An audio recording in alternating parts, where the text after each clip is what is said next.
different combo. And to me, Jackie suffers the same thing that Crystal does. It's just like they're too normal. You know what I mean? And yes, I know that they're battling eating things. Sometimes you need a normal person, though. That's the only argument for Crystal staying. You're rolling your eyes now. But it's not normal. No, because it doesn't work for reality TV. We're all normal. Otherwise, we'd be on reality TV. So it's like it doesn't. What does having normal Crystal or normal Jackie add? Well, I'm telling you, I still stand by. I think Dorito is going to go. And no, I don't think she's the only person going. I don't. There's too many. Right. I mean, maybe Cherie is going to go, probably. I'm telling you, I'm going to stand. Listen, prove me wrong. Like, there's no, aha, I got you. You were wrong, you fucking moron. I don't care if I'm wrong. I'm just going to, I can be wrong. And we don't have to have a discussion. I was wrong. Bad David.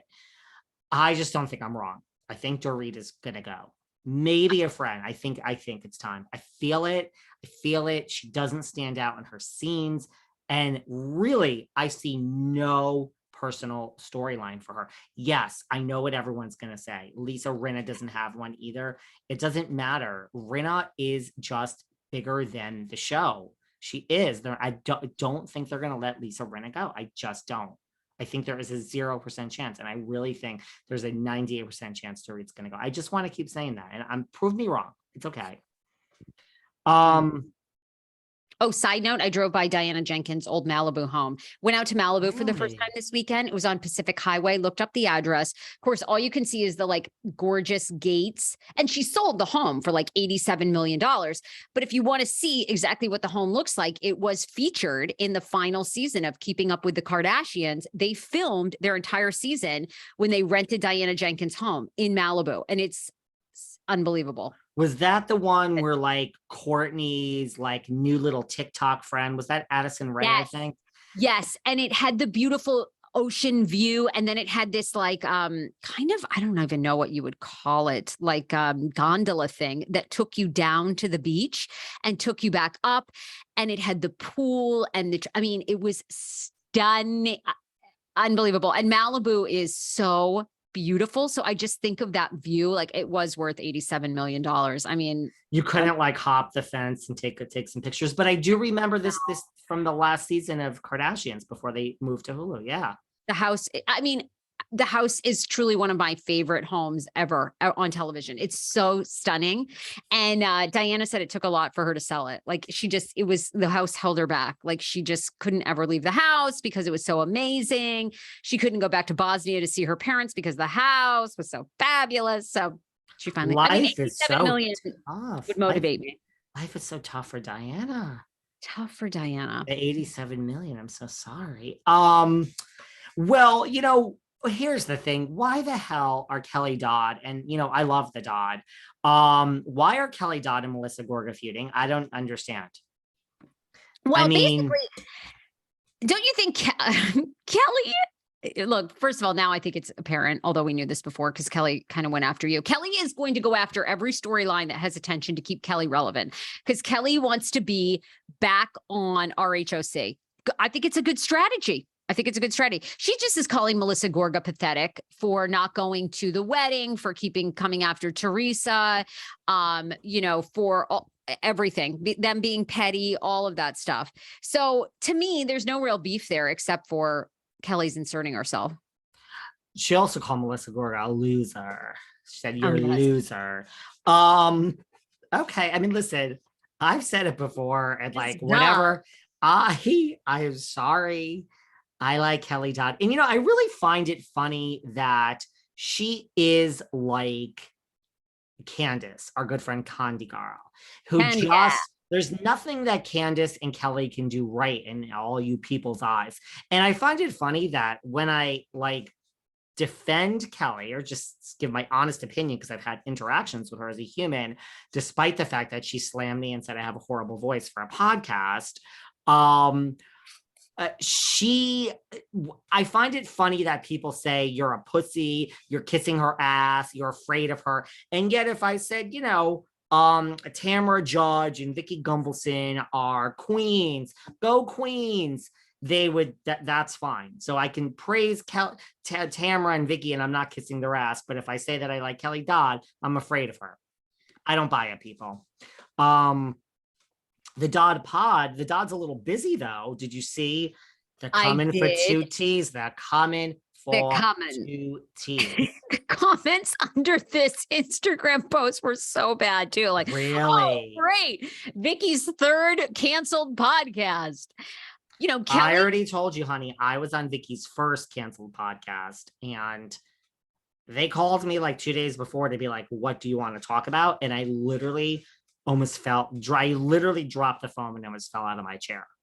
I'm like, I have never in my life, in the past 97 years, gone on a podcast as a guest where I am like, they're like, what do you want to talk about? Then because it was Vicki, I was like, okay, this is high profile, David. Like Behind the Velvet Rope was a little baby back in the day. And I was like, you are going on Miss Gunvalson's podcast, girl. You better fucking answer this and pull it together. I planned the whole show. I executive produced the whole show. I was like, let me tell you how this is going to go. I'm going to come on and I'm going to do this and then this. And it turned into a moment where I was counseling Vicki on the 5 stages of grief because she was just fired and I need to help Miss Gunvalson get over it. I need to explain like, got to transition in life, Vicki. So it was a great episode. Really. It's on her podcast. I get nothing out of it. Listen. Okay. But so they had, I mean, no one there really, you know, no offense to anyone, but I produced that episode. And then the second episode, here's the bottom line. Said this before. Nobody wants to hear housewives talk about anything but housewives. Like this new bullshit that Teresa is launching, where she's going to talk about life and love. And why don't you just talk about business? And yes, we have exceptions. Bethany's podcast, The Beat, mind you, lots of people don't think Bethany's podcast is great. It's not some huge thing, but it's still Bethany Frankel, and she's a business genius. And we'll listen to other things. I mean, she's talking about Teresa's hair last week. So she talks about housewives. But if your real brand is like this, Teresa's podcast is going to be about life and love, why don't you just give us business advice, Teresa, on advice? I mean, like, and I'm being sarcastic because I ain't taking no fucking business advice from Teresa. I was going to say, wait a minute. You really want that? Okay, good. Okay. But I mean, I think that's why Vicki's podcast failed, because she didn't want to talk about housewives. She wants to talk about business and love and wine. Nobody gives a fuck, Vicki. So if Vicki and Kelly, I mean, tell me about the comments, but it sounds like they're going to do just what the 2 T's are doing, and they're going to try to be messy. And please, can someone tell me, I haven't dive deep into this. Is Kelly now going to keep unmasked with Rick? Yes. So she's adding to it, because I watched the clip where Rick seems now like he's the camera guy and director at times. Because I believe Kelly has taken a page out of our books, and she now does 7 episodes a week, I think, or real close. She's releasing daily content. Fascinating. Right. And I'm like, I'm not trying to flatter myself, and this is not a diss, but Kelly Dodd watches like every fucking thing I do. Yeah, because she's like, here's when I mention her. And she also is like, you know, and thank you. That's a compliment. She like, you know, she's always like, dude, like she texted me once, dude, you're killing me. What's the fuck is these 9 ads in here? Bitch, you're just basically saying you're jealous and you want 9 ads too. I know, exactly, right? Now she's adding 9 ads. But she watches. So I do agree. I see that she, you know, I'm not trying to flatter myself or you or us, but like she's watched and she's daily now. So look, I mean, I've been asked 1,000 times to have a second podcast. I'm not interested. I mean, this is like, we do this together. So what's she going to do? Like, how is this going to work? Is it once a week? Like, how's this going to work? Well, I think also Kelly has seen the success of 2 T's in a pod, right? And we know Vicki has even called iHeartRadio, wants that spot. So Kelly, I think, you know, to Kelly's credit, good for her. If it works, it's going to be really big.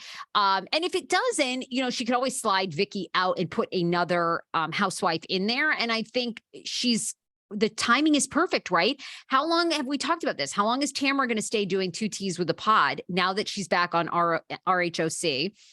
She's not going to be able to reveal any secrets or insider things or about production on, you know, while she's filming and doing this podcast. So, I mean, Kelly's smart. And, you know, I will say this, if Kelly is leading, I think the podcast could work, because I think Vicki's problem is Vicki's not a host.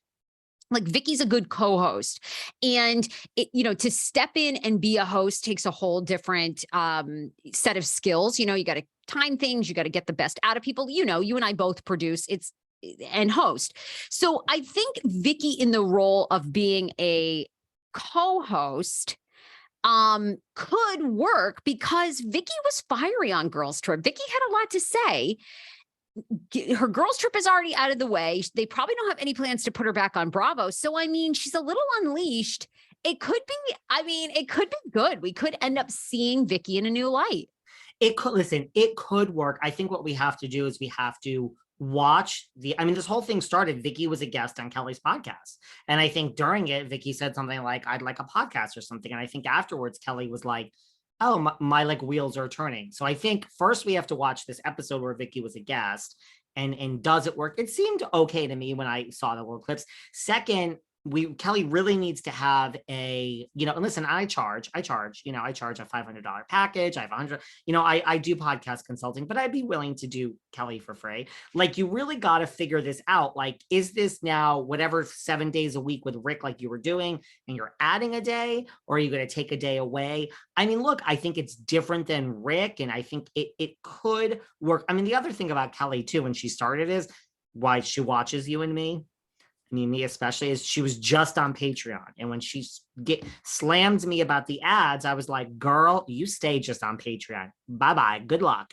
I'm telling you, the way to make money is you have the Patreon. And so now Kelly is all of a sudden not Patreon only. She's on Apple and Spotify. Oh, really? Where'd you get that idea? And she's on YouTube with little mini clips. Where'd you get that? I mean, I'm not taking credit for it, but sure. I wish her all the best. But I just think here's the thing. You really have to build your brand as a podcast before you start figuring out. You got to figure out what works and what doesn't work before you veer off, right? Behind the Velvet Rope is just an interview podcast 5 days a week. Numbers don't lie. You look at the numbers, you figure out, and I'm always charting. Always. But like this little bullshit that you and I do as opposed to an interview, these are some of the highest rated shows. So that I'm like, you have to listen to the people. And so then I didn't say, hey, 5 days a week with Sarah. No, we're never going to lose the core thing that we built up. We're going to do a little segue of like 1 day a week with Sarah. Same thing with the Patreon Saturdays. It was all over the place until Kim stepped in. And I'm like, everyone joins Patreon because of Kim. We're going to keep her. So it's like, I just say, I think Kelly, it could work, but you really better figure out how it's going to work. Is it 5 days with Rick and a whole different show with Vicki? I do think I agree with everything you said. I think Kelly is so unleashed and in your face and vile, all the reasons why I love her. And Vicki reacts, and Vicki will be like, oh dear, and oh my. And Vicki is authentic in the sense that she'll react and she'll be like, oh, that person's seeming like an asshole. And I guess it could be fun if like Vicki's sitting there and watching, Real Housewives of Salt Lake, and we're getting her opinion. So it could work. I mean, as two human beings that exist in the world, if you said, would I like to promote and stand up and applaud Kelly and Vicki, or would I like to do the same for, Tamra, as some people call her, Tam Rat, and Melon Ball? I'm all about Vicki and Kelly. So I wish them the best of luck. I just hope there's a plan in place. And look, Unmasked is doing just fine, and Kelly's all over the place. So maybe they don't need a plan and it will all work out fine. But let's see, right? But yeah. What were the comments? Were people like, you fucking two losers? Like, what were these comments?